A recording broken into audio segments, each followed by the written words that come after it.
तो आज हम लोग पार्ट 7 डिस्कस करेंगे।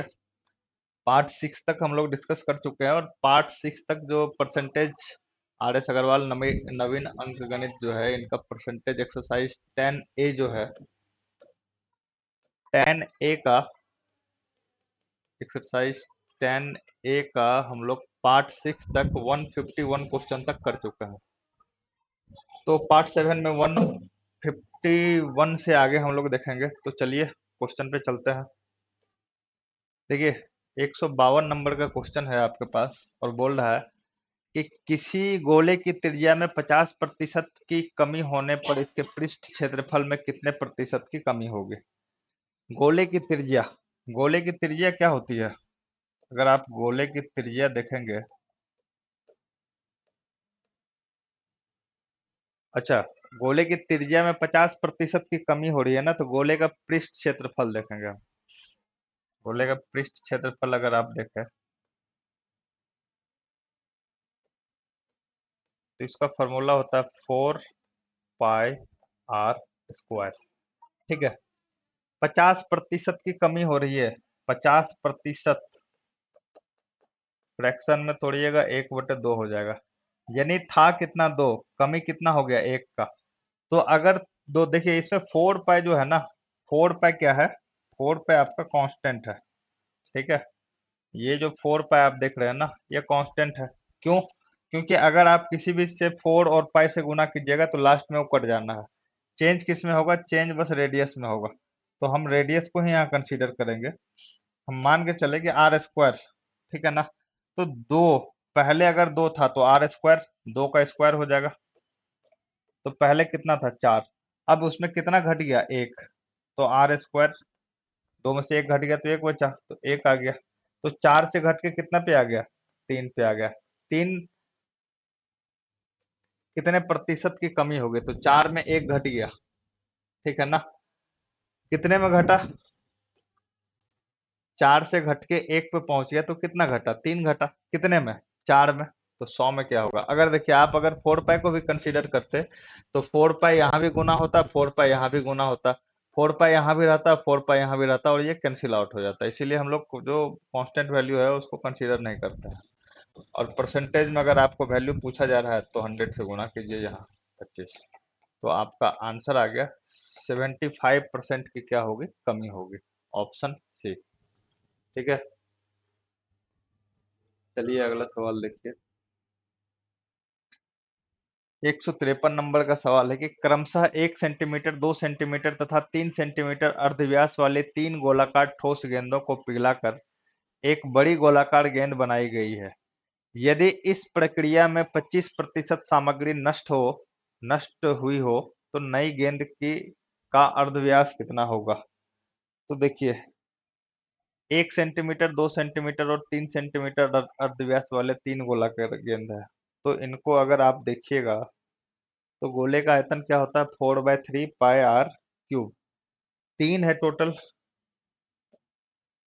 टोटल आपके पास कितने गोले हैं? तो 3। ठीक है, अब 3 गोले हैं तो पहला का क्या होगा? 4/3πr³। आर की जगह वहां क्या लीजिएगा? 1। तो जो फर्स्ट गोला है, जो सेकेंड है और जो थर्ड है, ये 3 है। पहला गोला का क्या हो जाएगा? 4, 1 सेंटीमीटर है ना, तो ये क्या हो जाएगा? 4/3π, 4/3π। आर की जगह आप क्या लिखिएगा? 1, इसका क्यूब। दूसरा गोला का 4/3π, आर की जगह 2 क्यूब। और तीसरा 4/3π, आर की जगह 3 का क्यूब। अब क्या बोला जा रहा है कि 3 गोलाकार गेंदों को पिघलाकर एक बड़ी गोलाकार गेंद बनाई गई है। तो यानी तीनों को मिलाकर बनाया गया, तो प्लस कर दीजिए। अब यहां से आप देखिए तो ये क्या हो जाएगा? 4/3π कॉमन आ जाएगा सब में। ये क्या है? 1 का क्यूब तो 1 ही होगा, प्लस 2 का क्यूब होगा 8, प्लस 3 का क्यूब 27। तो 27, 8, 35, 1, 36। 4/3π इंटू 36, ये हो जाएगा। तीनों को पिघलाकर अगर एक बड़ा गोलाकार गेंद बनाया जाए तो। और इस प्रक्रिया में 25% सामग्री नष्ट हो गई। 25% सामग्री अगर नष्ट हो गई तो बची कितनी? 75%। तो ये जो गोलाकार गेंद बना है, ये इसका कितना बचा हुआ? 75% बचा हुआ। तो 75/100 कीजिए। 75% अगर आप कीजिएगा तो क्या कीजिए, 75/100 कीजिए। 75/100 क्यों कर रहे हैं? क्योंकि 25% नष्ट हो गया है। तो यहाँ से 25 से कटेगा 3 बार में, ये 4 बार में, और ये 4 से जाएगा 9 बार में। तो ये कितना हो जाएगा? और ये 3 से 3 बार में चला गया, तो 3 तिया 9 चौके 36, 36 पाए ये आपके पास बचा हुआ है। ठीक है। अब आपको क्या बोला गया? तो नई गेंद का अर्धव्यास क्या होगा? तो नई गेंद का क्या होगा भाई? तो न्यू गेंद का वही होगा 4/3r³। 4/3 पाई r³। और ये कितने के बराबर होगा नई गेंद? तो नई गेंद जो आप बनाए हैं वो किससे बनाए? ये तो यही 3 से बनाए हैं ना। और ये इस तीनों का आपका कितना आया? 36 पाई। तो ये इसके इक्वल होगा, 36 पाई के इक्वल होगा। तो यहाँ से अगर आप कैंसिल आउट कीजिएगा तो पाई से पाई कैंसिल आउट हो जाएगा, 4 से ये गया 9 बार में। तो ये r³ का वैल्यू बेसिकली कितना हो जाएगा? 3 गुना 9 27। तो r क्या हो जाएगा? अब 27 को आप 3 का क्यूब भी लिख सकते हैं। तो r का वैल्यू कितना आ जाएगा? 3। यानी जो नया गोला होगा, ठीक है ना, उसका अर्धव्यास कितना होगा? 4/3, सॉरी 3 सेंटीमीटर। चलिए अगला सवाल देखिए। एक चुनाव में दो उम्मीदवार थे। एक उम्मीदवार 30% मत लेकर 1600 मतों से हार गया। 30% मत लेकर 1600 मतों से हार गया। 16,000, तो कुल कितने मत पड़े? तो आप यहाँ एक्स भी मान के बना सकते हैं और 100 यूनिट भी मान के बना सकते हैं। अगर 100 यूनिट अगर आप मान के बनाए कि टोटल वोट कितना था, वो 100 यूनिट था। टोटल वोट को अगर आप 100 यूनिट मान ले तो क्या होगा? जो दो उम्मीदवार थे उसमें एक को 30% मिला है। एक को कितना मिला है? 30%। तो दूसरा को कितना मिला होगा? दूसरा को मिला होगा 70%। क्योंकि टोटल वोट क्या 100% है। तो 100% में से 30%, देखिए ये 100 यूनिट भी अपने आप में 100% ही है। कोई भी चीज अपने आप में 100% ही होती है। तो यहाँ से 30% मिला है एक उम्मीदवार को, दूसरा को 70% मिला। और ये जो आपको बोला है कि 16,000 मतों से हार गया, ये 16,000 मतों से हार गया क्या दिया हुआ है? ये दोनों का वोट का डिफरेंस दिया हुआ है। जैसे कि मान लीजिए कि एक उम्मीदवार को 5,000 वोट आया, दूसरे को 2,000 आया। तो आप इस चीज को बोल सकते हैं कि जो दूसरा उम्मीदवार है वो 3,000 वोट से हार गया है। तो ये जो 3,000 है, ये 3,000 क्या है? इस दोनों का डिफरेंस ही है ना। तो ये जो बोला गया है 16,000 मतों से हार गया, 16,000 मत क्या है? इस दोनों के वोट का अंतर है। और यहाँ इस दोनों के वोट का अंतर कितना है? तो यहाँ इस दोनों के वोट का अंतर आप देखिएगा तो बोलिएगा 40% है। तो आप कह सकते हैं कि 40% का जो वैल्यू है वो कितने के बराबर है? 16,000। यहाँ इस दोनों का अगर आप अंतर देखिएगा तो कितना है? 40% है। और 40% का वैल्यू क्वेश्चन में क्या दिया हुआ? 16,000। तो आपसे पूछा क्या गया? कुल कितने मत पड़े थे? तो कुल 100% पड़े थे। तो 40% अगर 16,000 है तो 100% कितना होगा? तो 100% आपका हो जाएगा 16,000/40 गुना 100। यहाँ से कीजिएगा तो 4 चौके 16, और ये कितना हो जाएगा? 40,000। यही आपका टोटल वोट था। Option D. देखिए अगला सवाल है। एक चुनाव में दो उम्मीदवार थे, इसमें कुल 7500 मत पड़े। इन मतों में से 20% मत को अवैध घोषित कर दिया गया। यदि एक उम्मीदवार को वैध मतों का 55% मत मिला तो दूसरे उम्मीदवारों को वैध मत का कितना मिला? अब इसमें आपको टोटल वोट भी दे दिया गया है। 155 में 7500 वोट पड़ा। टोटल वोट कितना पड़ा? 7500। और 7500 का 20% अवैध घोषित हो गया। आपको यहाँ देखिए लिखा हुआ कि एक उम्मीदवार को वैध मतों का, वैध मतलब वैलिड, जो आपका वोटिंग करते हैं ना, तो वोटिंग में क्या होता है कि कुछ मत फर्जी हो जाता है, उसको अवैध बोल देते हैं। तो उसका काउंट हम नहीं करेंगे। जो वैलिड वोट होता है ना, वो टोटल वोट में से अगर आप अवैध मत को घटा दिए तो वही वैध मत होता है।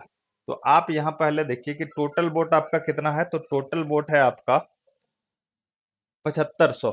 तो 7500 का 20% अगर आप कैलकुलेट कीजिएगा, 20/100, तो ये कितना हो जाएगा, 1500।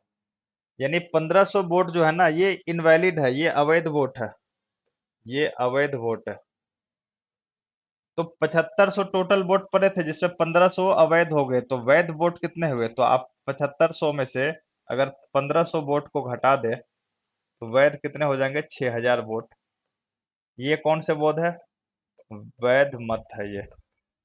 अब बोला जा रहा है कि एक उम्मीदवार को वैध मतों का 55% मिला, तो दूसरे उम्मीदवार को वैध मत का कितना मिला होगा। अगर एक उम्मीदवार को वैध मतों का 55% मिला है, तो दूसरे उम्मीदवार को वैध मतों का 45% मिला होगा। वैध मत कितना है, 6000। 6000 का सीधा आप 45% निकाल लीजिए। डबल जीरो कैंसिल, 6 पंचे 30, 6 चौके 24, 3 27, और कितना, 10 है। तो दूसरे उम्मीदवार को 2700 वोट मिला होगा। ठीक है, ऑप्शन ए।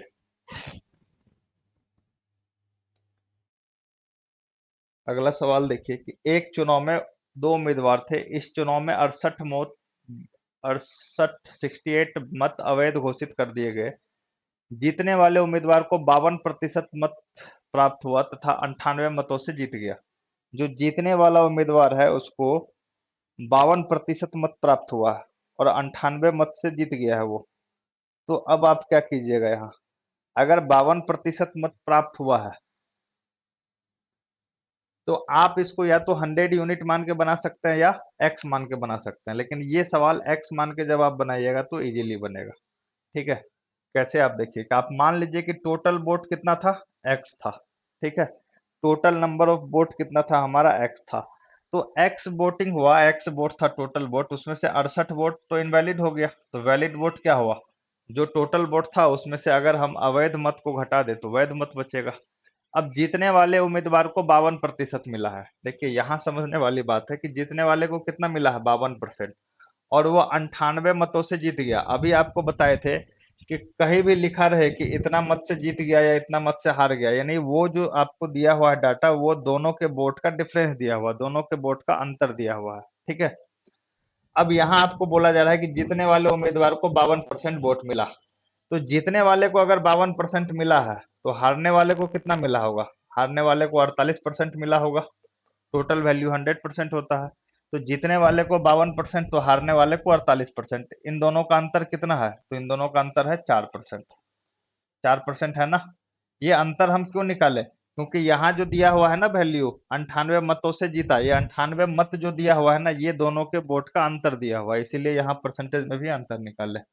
तो जो आपका वैलिड वोट है, वैलिड वोट का 4% वोट से जीता है जीतने वाला उम्मीदवार, और कितना वोट दिया हुआ क्वेश्चन में, 98।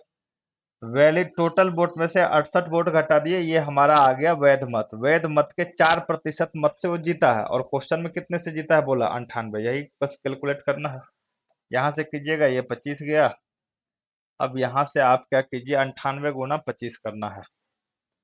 तो 98 गुना अगर 25 करते हैं तो 8 पंचे 40, 9 पंचे 45, और 16, 45 और 16 हो जाएगा 61, और 4, ये हो जाएगा 65, 9 दूना 18, 6 24।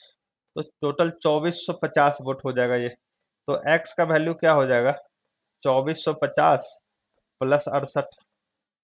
तो यहाँ से कैलकुलेट कीजिएगा तो ये हो जाएगा 8, ये हो जाएगा 11, ये हो गया 5, ये हो गया 2। तो 2518 वोट टोटल वोट हमारा पड़ा था। एक्स हम क्या माने थे, नंबर ऑफ टोटल वोट, कुल मतों की संख्या एक्स माने थे, और एक्स का वैल्यू कितना आया, 2518, ऑप्शन ए।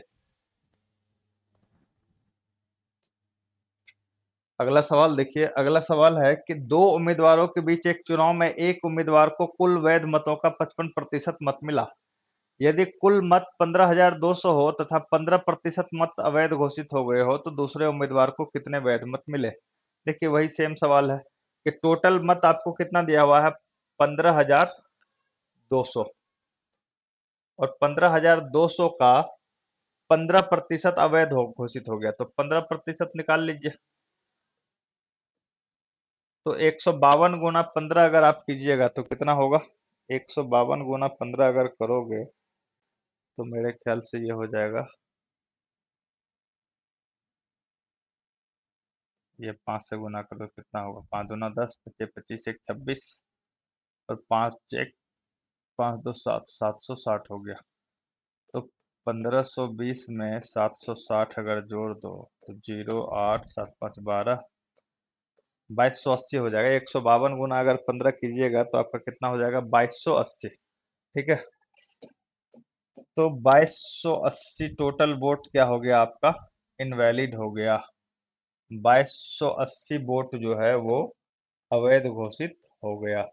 तो वैध मत कितना रहा, वैध मत आपका कितना रहा, तो आप बोलिएगा कि टोटल में से 2280 को अगर घटा दे,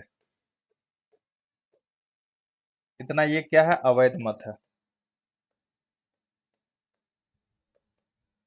तो कुल मत है 15,200, इसमें से अवैध को घटा दिए तो कितना बचा, ये आ गया 0, ये आ गया 2, और ये आ गया 9, ये आ गया 2, 12,920। ये जो 12,920 वोट है ये कौन सा वोट है, ये वैध वोट है, क्योंकि कुल वोट में से आप अवैध को घटा दिए तो क्या बचेगा, वैध। और आपको बोला जा रहा है कि वैध मतों का 55% मिला एक उम्मीदवार को, तो दूसरे को कितना मिला होगा। अगर एक को वैध मतों का 55% मिला है, टोटल 100% होता है, एक को अगर 55 मिला है तो दूसरा को 45 मिला होगा। तो किसका 45 मिला होगा, 12,920 का। 12,920 का अगर आप 45/100 कीजिएगा तो ये तो आपका एक जीरो गया, ये 5 से काटिएगा 9 बार में, 5 से काटिएगा 2 बार में, और 2 से काटिएगा, 2 छः के 12, 2 चौके 8, 2 आठे 16, और यहाँ से अगर आप कीजिएगा तो 9 अठे 72, 9 चौके 36, 7 43, 9 छः के 54, 4 58, तो आपका आना चाहिए 5832। ये गलत कर दिया क्या, 2 छः के 12, 2 चौके 8, और ये 2 है ना, ये आपका गलत हो गया।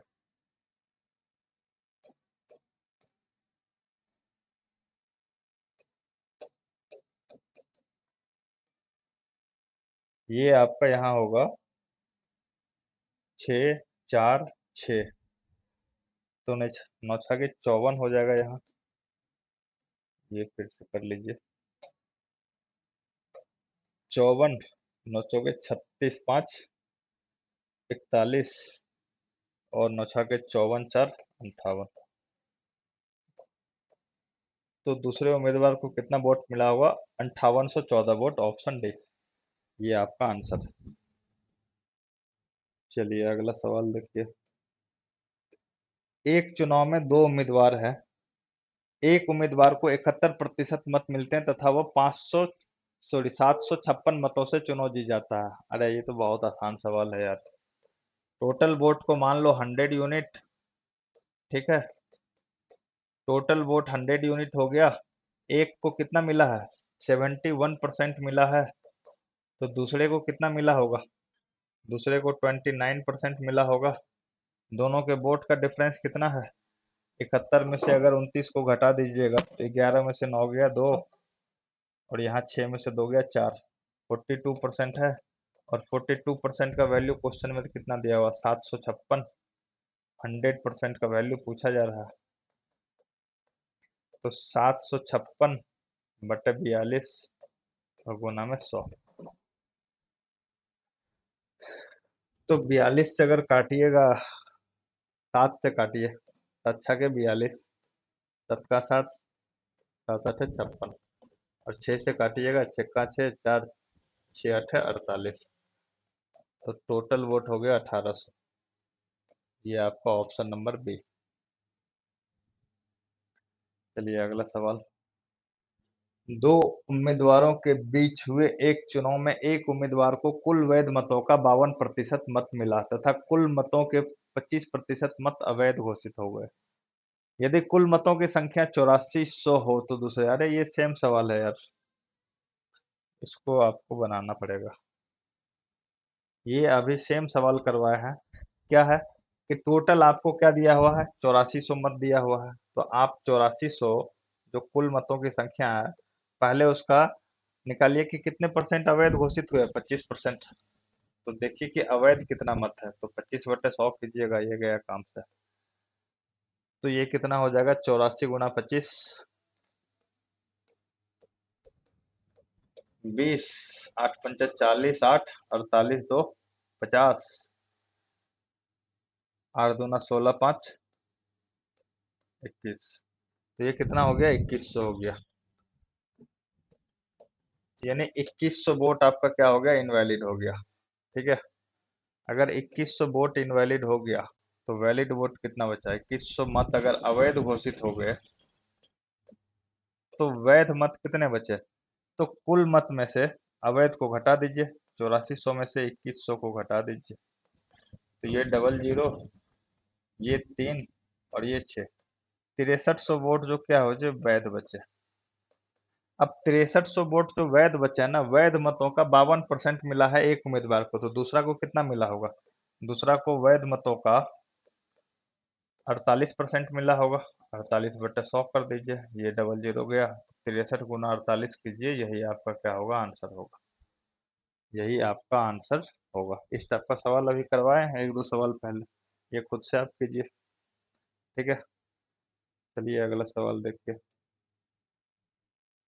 अगला सवाल है, एक कक्षा में लड़कों की संख्या लड़कियों की संख्या से 16% अधिक है। 16% अधिक है। कक्षा में लड़के तथा लड़कियों की संख्या से क्रमशः क्या अनुपात है, अनुपात पूछा जा रहा है आपको। ठीक है ना। तो सिंपल बात है कि अगर कक्षा में लड़कों की संख्या लड़कियों से 16% अधिक है तो 16% को फ्रैक्शन में तोड़िएगा, क्या होगा, 16/100। और अगर 4 से काटिएगा तो ऊपर में 4 हो जाएगा, नीचे में 25 हो जाएगा।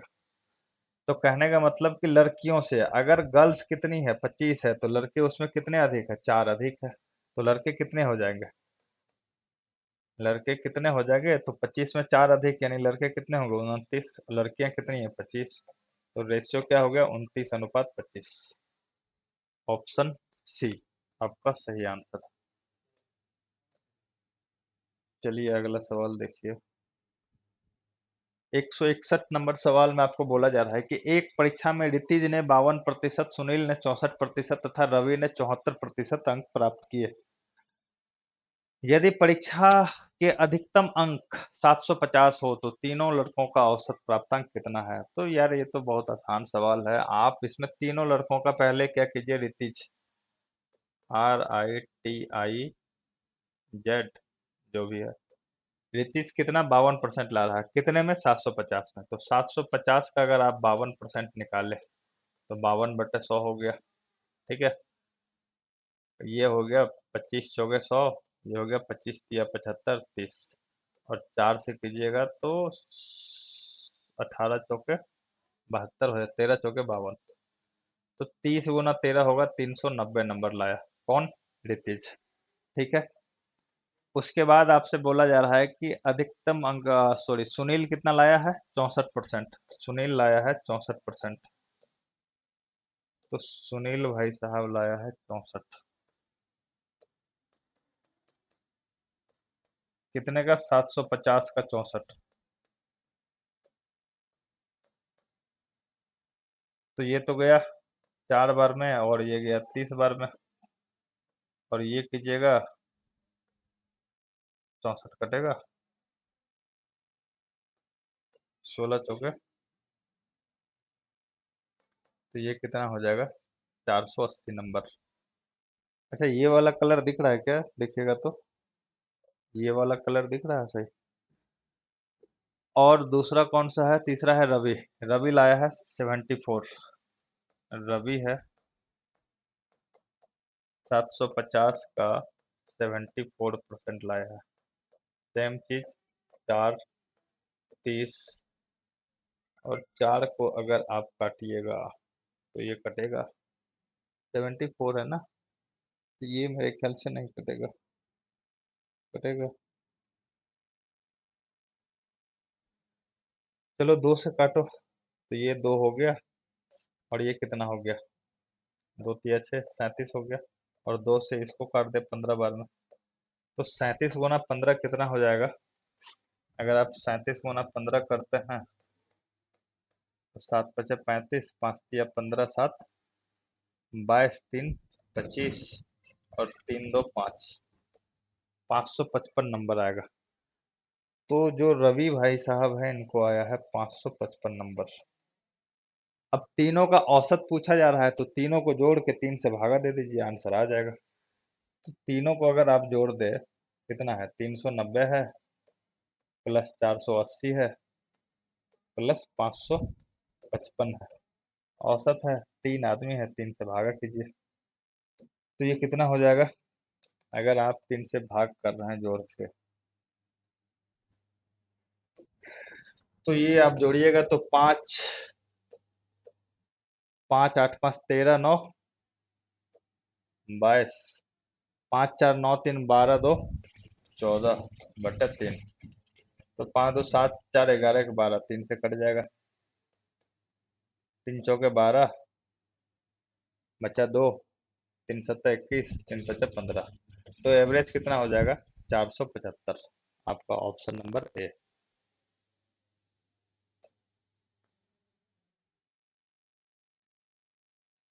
अगला सवाल है आपका कि एक जिले की जनसंख्या 29,000, सॉरी 2,96,000 है, जिसमें 1,66,000 पुरुष है। कुल जनसंख्या का 50% शिक्षित है। कुल जनसंख्या का 50% शिक्षित है, तो कुल जनसंख्या कितना है, 2,96,000, और इसका 50% मतलब 1/2, यानी इसका आधा। तो इसका आधा कीजिएगा तो कितना हो जाएगा, ये हो जाएगा 148 ट्रिपल जीरो, यानी कुल जनसंख्या का जो 50,000 हो गया वो 1,48,000 हो गया। इतना शिक्षित है। आगे क्या बोला जा रहा है, आगे बोला जा रहा है कि एक जिसमें 1,66,000 पुरुष है, कुल जनसंख्या में 1,66,000 पुरुष है, कुल जनसंख्या का 50% शिक्षित है। यदि कुल पुरुषों का 70% शिक्षित हो, कुल पुरुषों का, टोटल पुरुष कितना है, 1,66,000 है, 1,66,000 का आपको बोला जा रहा है 70%, 1,66,000 का 70% शिक्षित हो।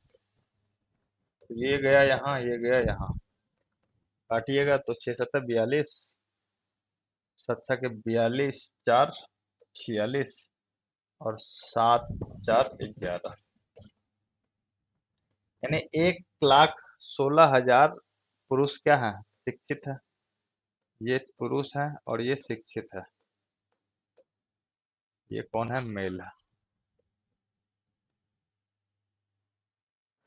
अब आपको बोला जा रहा है तो स्त्रियों की संख्या कितनी है। देखिए टोटल शिक्षित कितने हैं, टोटल शिक्षित है 1,48,000, जिसमें पुरुष कितने शिक्षित है, 1,62,000। तो कुल में से अगर आप पुरुष का निकाल दे, टोटल शिक्षित में से अगर पुरुष का आप घटा दे 1,00,000, कितना है, 16,200, तो ये महिला बचेगी। 0 0 8, 7 में से 6 गया 1, 3 में से 1 गया, सॉरी 4 में से गया 3, तो 31,800 जो महिलाएं होंगी वो क्या होंगी, शिक्षित होगी। 31,800 महिलाएं क्या होगी, शिक्षित होगी। कुल शिक्षित में से पुरुष शिक्षित को घटा दीजिए तो महिला शिक्षित आ जाएगी, वही हुआ। 163 नंबर का सवाल है, 605 टॉफी कुछ बच्चे में बराबर इस प्रकार बांटी गई कि प्रत्येक बच्चे को कुल बच्चों की संख्या का 20% के बराबर टॉफी मिले। कुल बच्चों की संख्या का 20% के बराबर टॉफी मिले, तो आपसे पूछा जा रहा है प्रत्येक बच्चे को कितनी टॉफी मिले। तो आप मान लीजिए कि कितना बच्चा है, बच्चा है आपका एक्स, ठीक है ना। तो इस प्रकार बांटी गई कि प्रत्येक बच्चे को कुल बच्चों की संख्या के 20% के बराबर टॉफी मिली। कुल बच्चों की संख्या का 20%, तो कुल बच्चा आप x माने हैं, तो x का 20% कितना हो जाएगा? 20/100, यानी क्या हो जाएगा? x/5। काटिएगा तो ये 5 बार में जाएगा, तो कितना हो गया? x/5। ये जो x/5 आ गया, ये क्या हो गया? कुल बच्चों की संख्या का 20% के बराबर टॉफी मिली, यानी प्रत्येक बच्चा को कितना टॉफी मिला है? x/5। कितना टॉफी मिला है प्रत्येक बच्चा को? x/5। अब आपसे क्या पूछा जा रहा है कि प्रत्येक बच्चा को कितनी टॉफी मिली है? तो आप बोल सकते हैं कि प्रत्येक बच्चा को कितना टॉफी मिला है? टोटल कितना बच्चा है? टोटल है x बच्चा, और प्रत्येक बच्चा को मिल कितना रहा? x/5। तो टोटल है x बच्चा, प्रत्येक बच्चा को x/5 मिल रहा है, और ये कितने के बराबर है? टोटल 605 के बराबर है। कुल टॉफी कितना है? 605। बस इसको कैलकुलेट कीजिए। इसको कैलकुलेट कीजिएगा तो क्या हो जाएगा? x² इक्वल टू 25 2 6 पंचे 30, 3025। तो यहाँ से अगर आप x निकालिएगा तो √3025। अब 3025 किसका रूट अंडर होता है? ये आपको पता होना चाहिए। यहाँ आ जाएगा कितना? 55। तो कुल कितने बच्चे थे? कुल बच्चे थे 55। टोटल नंबर ऑफ स्टूडेंट कितना था? 55। तो प्रत्येक बच्चा को कितना टॉफी मिलेगा? प्रत्येक बच्चा को x/5 मिल रहा है। तो प्रत्येक बच्चा को कितना मिल रहा है? x/5। तो x कितना आया? 55/5 अगर कीजिएगा तो 11। तो प्रत्येक बच्चा को कितना टॉफी मिल रहा है? 11 टॉफी मिल रहा है। यही आपका आंसर।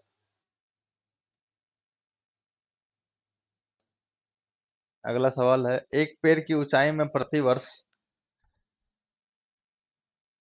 कितना? 1/8 वृद्धि होती है। एक पेड़ की ऊंचाई में प्रतिवर्ष 1/8 वृद्धि होती है। यदि अब पेड़ की ऊंचाई 8 मीटर हो तो 2.5 वर्ष में ये कितनी वृद्धि होगी? यदि पेड़ की ऊंचाई कितनी है? 8 वर्ष है, सॉरी 8 मीटर है, तो 2.5 वर्ष में। देखिए पहला वर्ष में कितना वृद्धि हुआ? 8 मीटर का है, 1/8 वृद्धि हो गया। 8 मीटर का पेड़ है, 1/8 का वृद्धि हो गया। कितना का वृद्धि हुआ? 1 का। कितना का वृद्धि हुआ? 1 का वृद्धि हुआ। तो 1 का वृद्धि हो गया तो कितना हो गया? 8 मीटर के पेड़ में अगर 1 मीटर का वृद्धि हो जाए तो पेड़ कितने मीटर का हो जाएगा? 9 मीटर का हो जाएगा। और फिर अगले साल 9 मीटर का पेड़ में कितना का वृद्धि हो जाएगा? प्रति वर्ष 1/8 का ही हो रहा है, तो 9 का 1/8 वृद्धि हो गया। तो कितना हो जाएगा वृद्धि? 9/8। 9/8 अगर आप कीजिएगा तो 1 पॉइंट क्या हो जाएगा? एक एक बचेगा, 1.1, 1.12 या समथिंग कुछ आप कर लीजिए। पॉइंट के आगे कुछ भी जाएगा, 1.12 इतना वृद्धि होगा। ये कब का वृद्धि है? ये दूसरे साल का है। ठीक है। तो 2.5 साल में टोटल कितना वृद्धि होगा? अब देखिए 2.5 साल, तीसरा साल कितना हो जाएगा भाई? तीसरा साल हो जाएगा, टोटल 9 है, 9 में 1.12 का वृद्धि हो गया, तो तीसरा साल 10.12 का पेड़ हो जाएगा, इतना मीटर का। और इसमें 2.5 साल बोला जा रहा है। 2.5 साल मतलब 6 महीना। अगर पूरा साल में 1/8 बढ़ रहा है, ठीक है ना, तो 6 महीने में कितना बढ़ेगा? अगर पूरे साल में 1/8 की वृद्धि होती है, तो 6 महीने में, 6 महीने का मतलब क्या हो गया कि आधा। 6 महीने का मतलब आधा साल। तो पूरा साल में अगर 1/8 का होता है तो आधा साल में कितना होगा? तो कई बच्चे आधा साल में बोलेंगे 1/4 का होता है। ये गलत। 1/4 तो और कम हो गया। आधा साल में कम होगा ना। पूरा साल में अगर एक मान लीजिए पूरा साल में अगर आप 8 मीटर बढ़ते हैं, आप नहीं, कोई पेड़ 8 मीटर बढ़ता है, तो आधा साल में तो 4 मीटर ही, आधा ही बढ़ेगा ना। लेकिन यहाँ 1/8 है, तो आधा से गुना कर दीजिए। ठीक है ना, तो कितना हो जाएगा? 1/16 बढ़ेगा। ठीक है। तो 10.12 तीसरा साल का था, इसमें सॉरी 2 साल में इतना हो गया था, तो अगला 6 महीना का ही बात हो रहा है, तो 1/16 लेंगे। और 10.12/1/16 अगर कीजिएगा, अगर इसको कैलकुलेट कीजिएगा तो ये कितना आएगा? ये 0.6 के करीब कुछ आएगा। ठीक है, इतना वृद्धि होगा। तो टोटल कितना का वृद्धि हो गया है? टोटल आप यहाँ देखिए तो आप देखिएगा कि 1 का इधर है 1.12, तो 2.12 प्लस 0.6, तो ये कितना हो जाएगा 2.72 का वृद्धि हो गया है। ठीक है, 2.72 मीटर का वृद्धि हो गया है। अब ये 72 यहाँ आया है और यहाँ 76 है, तो मेरे ख्याल से आंसर इसी यही होना चाहिए। आप एक बार कैलकुलेशन देख लीजिएगा पॉइंट के आगे पीछे। ठीक है, मेरे ख्याल से आंसर ए ही होना चाहिए, 2.76 ही होना चाहिए। ये पॉइंट में है ना, तो थोड़ा आप कैलकुलेशन देख लीजिएगा, बाकी प्रोसेस आप समझ गए होंगे।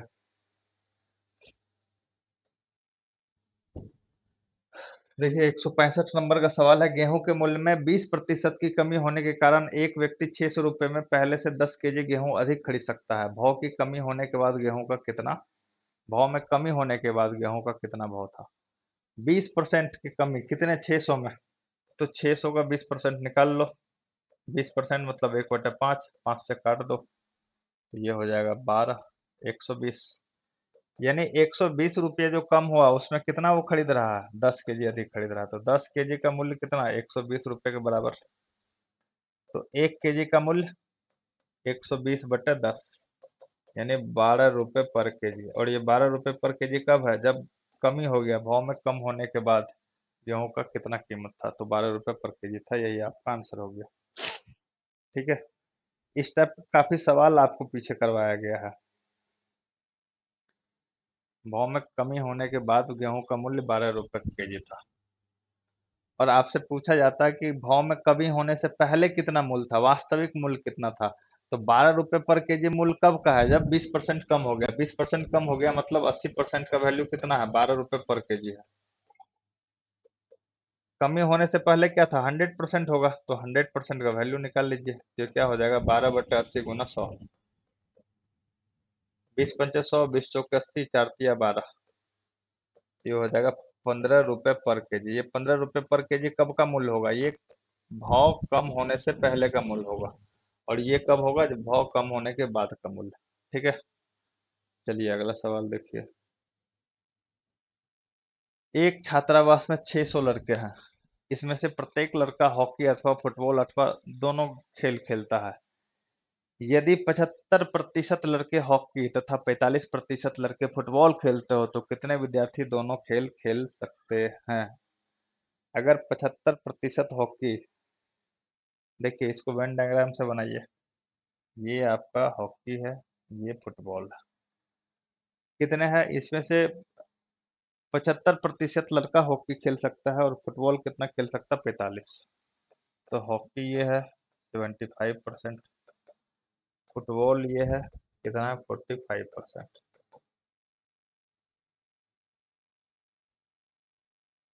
और क्या है, फुटबॉल खेलते हो तो कितने विद्यार्थी दोनों खेल खेलते हैं, दोनों खेल खेलने वाले का आपसे पूछा गया है। देखिए ये टोटल वैल्यू होता है 100% के बराबर। ठीक है, 100% के बराबर। तो अगर मान लीजिए ये 75 है, ये 75% है, ये गोला, तो ये वाला जो पार्ट होगा, ये वाला जो पार्ट होगा, ये वाला पार्ट जो होगा, ये कितने परसेंट होगा, ये होगा 25%। होगा कि नहीं? और ये 25% क्या है, ये है केवल फुटबॉल वाला, ओनली फुटबॉल। ये 25 है ओनली फुटबॉल, केवल फुटबॉल।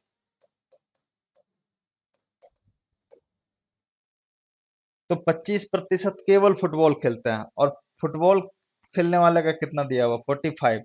यानी फुटबॉल खेलने वाला गोला कौन है, फुटबॉल खेलने वाला तो ये पूरा गोला है, यहाँ से यहाँ तक का गोला है। ठीक है ना? तो ये वाला जो पार्ट है आपका, ये वाला जो पार्ट है, ये वाला जो पार्ट होगा, ये वाला, ये कितना होगा? तो आप बोलिएगा कि ये टोटल है 45%, ये है इसमें, ये इसमें कितना है, 25%, तो ये कितना होगा, 45 में से 25 घटा दीजिए, तो 45 में से 25 घटाइएगा तो ये कितना हो जाएगा, 20। अब 20% ये बीच वाला किस चीज को रिप्रेजेंट करता है, बीच वाला दोनों को रिप्रेजेंट करता है, तो 20% छात्र क्या होंगे, दोनों खेल खेलते होंगे। तो 20% छात्र जब दोनों खेल खेलते हैं, तो आपसे पूछा गया है तो कितने विद्यार्थी दोनों खेल खेलते हैं, कितने छात्रावास में लड़के हैं? 600।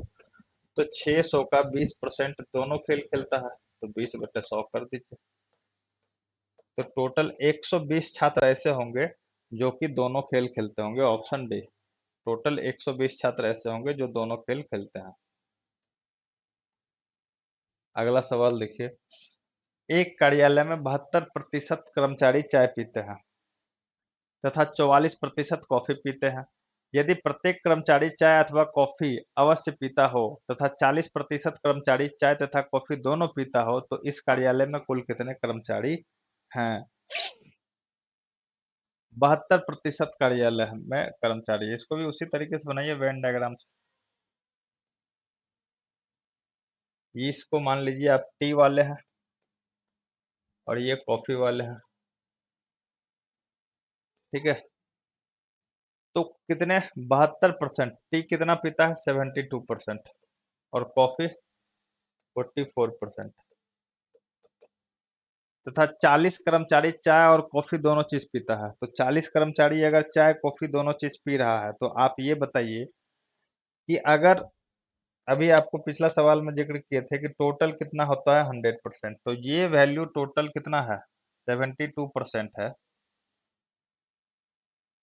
तो बचा हुआ जो ये वैल्यू होगा, बचा हुआ जो ये वैल्यू होगा, कौन सा वैल्यू? बचा हुआ आपका ये जो आपको दिख रहा है, ये कितना होगा? टोटल अगर 100 है, ये 72% है, तो ये कितना परसेंट होगा? और ये 72 है, तो ये 72, 100 में से 72 घटाइएगा तो ये कितना होगा? 28% होगा। 28%। ये कलर दिख रहा है कि नहीं दिख रहा है? 28% होगा, ठीक है। टोटल कितना है? 44%। कॉफी पीने वाले कितने हैं? 44%। तो ये टोटल 44 है, इसमें से ये 28 है, तो ये कितना होगा? 44 में से 28 घटा दीजिए, तो ये हो जाएगा 16%। और आपको क्वेश्चन में बोला गया है, क्वेश्चन में क्या बोला गया है? तो यहाँ से हटाओ। क्वेश्चन में आपको बोला गया है कि तथा 40 कर्मचारी चाय तथा कॉफी दोनों पीते हैं, और यहाँ कितने पी रहे हैं? 16%। तो 16% का वैल्यू कितने के बराबर? 40% के बराबर। सॉरी, 40 के बराबर, 40% नहीं। तो कितने कर्मचारी है? कुल तो 100% कर्मचारी होते हैं भाई। 100% का वैल्यू निकालना है। 40/16 गुना 100। 4 से काटोगे 4 बार में, ये 25 बार में, और ये 10 बार में। तो टोटल कितने कर्मचारी है? 250 कर्मचारी है, यही आपका आंसर होगा। टोटल 250 कर्मचारी है। अगला सवाल है, एक परीक्षा में 35% विद्यार्थी एक विषय में तथा 42% विद्यार्थी दूसरे विषय में अनुत्तीर्ण रहे, जबकि 15% विद्यार्थी दोनों विषय में अनुत्तीर्ण रहे। यदि कुल परीक्षार्थियों की संख्या 2500 हो, तो केवल एक ही विषय में कितने विद्यार्थी उत्तीर्ण रहे हैं? केवल एक ही विषय में। केवल एक ही विषय का मतलब क्या हुआ? मतलब ये हुआ कि जो बच्चा केवल एक सब्जेक्ट में पास हुआ होगा, टोटल 2 सब्जेक्ट है ना, ठीक है ना। टोटल एक विषय और दूसरा विषय, टोटल 2 ही सब्जेक्ट है। उसमें आपसे पूछा जा रहा है कि केवल एक सब्जेक्ट में कितने विद्यार्थी पास रहे हो। केवल एक विषय में कितने विद्यार्थी पास? तो केवल एक विषय में कौन पास हुआ होगा? जो दूसरे विषय में फेल किया होगा। यानी जो केवल एक विषय में पास है, वो किसी एक विषय में फेल होगा। तो आप यहाँ निकाल लीजिए कि कुल परीक्षार्थी 2500 है, तो एक विषय में कितने पास हुए होंगे। तो इसको भी आप वेन डायग्राम से बना सकते हैं। कैसे बना सकते हैं? तो आप देख लीजिए कि आपको यहाँ दिया हुआ है कि 2 सब्जेक्ट है। जो पहला सब्जेक्ट है उसमें कितना? 35% विद्यार्थी। और जो सेकेंड सब्जेक्ट है वो कितना है? 42%। तो 35% विद्यार्थी फर्स्ट सब्जेक्ट में, सेकेंड सब्जेक्ट में 42% विद्यार्थी फेल हुआ है, जबकि 15% दोनों में फेल हुआ है। 15% दोनों में फेल हुआ है। तो अब यहाँ देखिए कि इस टोटल की वैल्यू कितनी है, 35, और इसका वैल्यू 15 है, तो ये पहला, केवल पहला सब्जेक्ट में कितना होगा, 35 माइनस 25, सॉरी 15, तो ये कितना हो जाएगा, 20%। ये जो 20% है ना, ये क्या है, केवल पहले सब्जेक्ट में, केवल फर्स्ट में फेल है, केवल फर्स्ट में फेल है, ठीक है। अब टोटल यहाँ 42 है, 42 में 15 ये है, तो ये कितना हो जाएगा, 42 माइनस 15,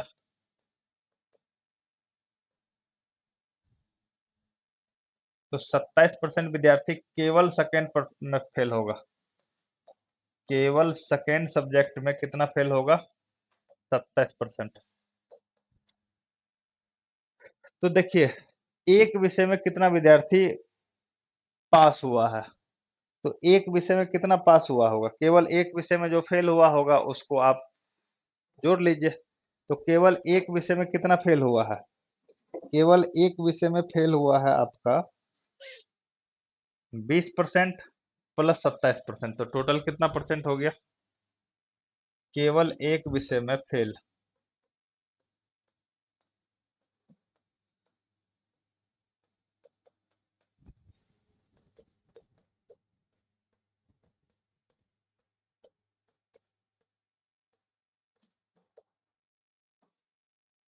और 15% विद्यार्थी तो दोनों विषय में फेल है, 15% विद्यार्थी तो दोनों विषय में फेल है, तो केवल एक विषय में पास बच्चे कितने होंगे,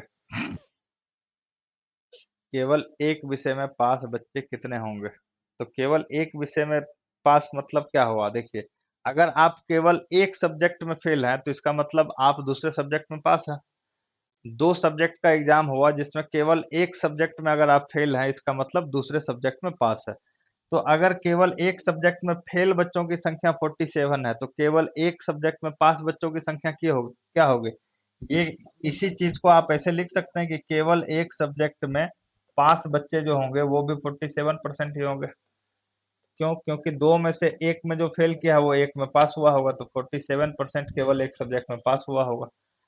टोटल बच्चा आपका कितना दिया हुआ है, कुल परीक्षार्थी है 2500, तो 2500 परीक्षार्थी में केवल एक सब्जेक्ट में जो है कितने विद्यार्थी पास हुए, 47% पास हुए, तो 47/100 कीजिएगा, तो 25 गुना 47 कीजिएगा, तो आप देख लीजिए क्या आंसर आएगा। ये आप गुना कीजिए, और गुना करने के बाद जो आपका आंसर आएगा 25 गुना 47, वही आपका आंसर होगा। 25 गुना 47 कीजिएगा तो 7×5 = 35, 7×2 = 14, 5×2 = 20, तो 34, 3 37, 4×2 = 8, 3 11।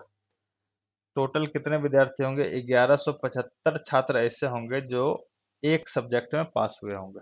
केवल एक सब्जेक्ट में अगर 47 विद्यार्थी, 47% विद्यार्थी फेल किया है, इसका अर्थ ये हुआ कि दूसरे सब्जेक्ट में वो पास होगा, यानी 47% विद्यार्थी दूसरे सब्जेक्ट में पास, इसका ये मतलब कि एक सब्जेक्ट में वो पास। तो टोटल का 47% निकालिए, 1175 आपका आंसर आएगा। चलिए अगला सवाल देखिए। एक दुकानदार अपने ग्राहक से क्रय मूल्य पर 15% ग्राहक से क्रय मूल्य से 15% अधिक मूल्य लेता है। ग्राहक से कितना ले रहा है, 15% अधिक मूल्य। यदि ग्राहक ने सोफा सेट 9,039 रुपये में खरीदा, तो दुकानदार ने इसे कितने में खरीदा। ग्राहक से कितना अधिक ले रहा है, 15% अधिक ले रहा है, ठीक है ना। और ग्राहक कितना में खरीद रहा है, 9,039। तो 15% को अगर आप फ्रैक्शन में तोड़िएगा, 15/100, 3/20, यानी 20 यूनिट में वो कौन दुकानदार खरीद के लाया था, और उस पर 3 रुपए का प्रॉफिट लिया, तो बेचा कितना, बेचा 23 यूनिट में ग्राहक को। और क्वेश्चन में 23 यूनिट का वैल्यू ग्राहक को कितना में बेचा है, 9039 रुपीज। तो आपसे पूछा गया दुकानदार कितना में, यानी 20 यूनिट का वैल्यू पूछा गया है। तो 9039 डिवाइडेड बाय 23 इंटू 20, तो 23 से अगर काटिएगा तो 23 चौके हो जाता है 92, 23 तिया हो जाएगा 69, तो ये हो जाएगा 21।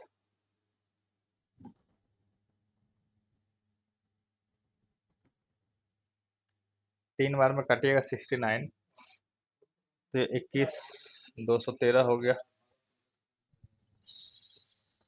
8 तिया 24, 8 दूना 16, 9 तिया 27, 9 दूना 18, 2 20। तो 9 बार में काटिएगा तो 9 तिया 27, 9 दूना 18, 2 6 और 3। तो ये आपका गया 3, 9 और 3। तो ये हो जाएगा 6, 9 दूना 18, 3 दूना 6, 7, 7860 रुपये। ये आपका ऑप्शन हो गया बी। ठीक है, चलिए अगला सवाल है। पहले किसी संख्या को 10% कम कर दिया गया, इसके बाद संख्या में 10% की वृद्धि की गई, इस प्रकार प्राप्त संख्या प्रारंभिक संख्या से 50 कम है, तो प्रारंभिक संख्या क्या है? पहले 10% कम कर दिया गया, 10% का मतलब 1/10 फ्रैक्शन में तोड़िएगा तो 10% कम कर दिया यानी 10 से कहाँ ले आया 9, फिर 10% वृद्धि कर दिया यानी 10 में कितना वृद्धि कर दिया, एक तो 11। तो पहले संख्या कितना था? पहले अगर 100 था तो अब कितना हो गया? 99 हो गया। तो संख्या कितना कम हो गया? एक कम हो गया। कितने पे? 100 पे। तो 1%, ऐसे आपका आंसर हो गया। अच्छा, ये आपको ऐसा नहीं पूछा गया, आपसे पूछा गया है, अरे यार,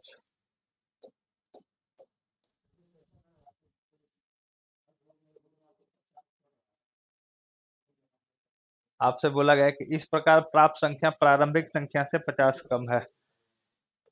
तो अभी जो आपको संख्या प्राप्त हुआ है वो कितना कम है? तो वो 1 यूनिट कम है। और क्वेश्चन में क्या बोला जा रहा है कि प्राप्त संख्या 50 कम है, तो यहाँ 1 यूनिट का वैल्यू कितने के बराबर? 50। तो प्रारंभिक संख्या कितनी थी? 100। तो 100 यूनिट का वैल्यू कितना हो जाएगा?